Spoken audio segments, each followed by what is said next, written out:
Hi friends, welcome to Bengaluru cars. ಇವತ್ತು ನಮ್ಮ ಅಂಗಡಿಗೆ ಬ್ಯಾಕ್ ಕ್ಯಾಲೆಂಡ್ ಬಂದೈತೆ. ಇದಕ್ಕೆ ಫ್ಲೋರ್ ಲೆದರ್ ಲ್ಯಾಮಿನೇಷನ್ ಮ್ಯಾಟ್ನ ಇನ್ಸ್ಟಾಲ್ ಮಾಡ್ತಾ ಇದ್ದೀವಿ. ನೋಡ್ಬೋದು ಯಾವ ಥರ ಐತೆ ಅಂತ ಮ್ಯಾಟು. ಆಮೇಲೆ ಎಂಟೆಕ್ದು ಗೋಫರ್ ಬಾಡಿ ಕಿಟ್ ಕ್ಯಾರಿಯರ್ ಇನ್ಸ್ಟಾಲ್ ಮಾಡ್ತಾ ಇದ್ದೀವಿ. ತುಂಬ ಚೆನ್ನಾಗಿರ್ತದೆ ಕ್ವಾಲಿಟಿ. ಎಂಟೆಕ್ಕು ಜಾಸ್ತಿ ಇದೆ ರೆಫರ್ ಮಾಡೋದು ನಾವು ಎಂಟೆಕ್ಗೆ.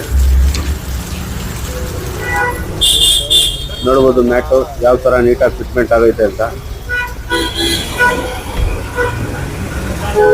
ನೀರು ಬಿದ್ರೂ ಏನಾಗಲ್ಲ, ಇದ್ರ ಮೇಲೆ ಇರ್ತದೆ. ಆರಾಮಾಗಿ ಒರೆಸ್ಕೊಂಡ್ರೆ ವಾಟರ್ ಪ್ರೂಫ್ ಇರ್ತದೆ, ಒರೆಸ್ಕೊಳ್ಬೋದು. ಆಮೇಲೆ ಎಂಟೆಕ್ದು ರಿಯರ್ ಬಂಪರ್ನ ಇನ್ಸ್ಟಾಲ್ ಮಾಡ್ತಾ ಇದೀವಿ.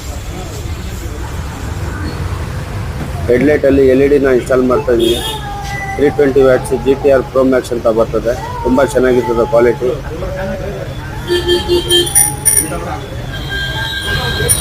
ನೋಡ್ಬೋದು ಫಿಟ್ಮೆಂಟ್ ಆಯಿತು ಯಾವ ಥರ ಆಯಿತು ಅಂತ. ಬಾಡಿ ಕಿಟ್ ಕ್ಯಾರಿಯರು ತುಂಬ ಚೆನ್ನಾಗಿರ್ತದೆ ಕ್ವಾಲಿಟಿ. ಬ್ಯಾಕ್ ಬಂಪರ್ ಕೂಡ ನೋಡ್ಬೋದು ಯಾವ ರೀತಿ ಐತೆ ಅಂತ.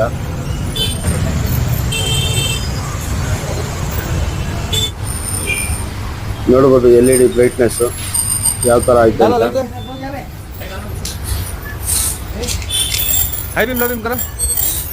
ಸೊ ಇದೇ ಥರ ನಿಮ್ಮ ಗಾಡಿಗೂ ಇನ್ಸ್ಟಾಲ್ ಮಾಡಬೇಕಂದ್ರೆ ಸ್ಕ್ರೀನ್ ಮೇಲೆ ಕೊಟ್ಟಿರೋ ಕಾಂಟ್ಯಾಕ್ಟ್ ನಂಬರ್ಗೆ ಕಾಂಟ್ಯಾಕ್ಟ್ ಮಾಡ್ಬೋದು. Thank you very much. Thanks for watching this video.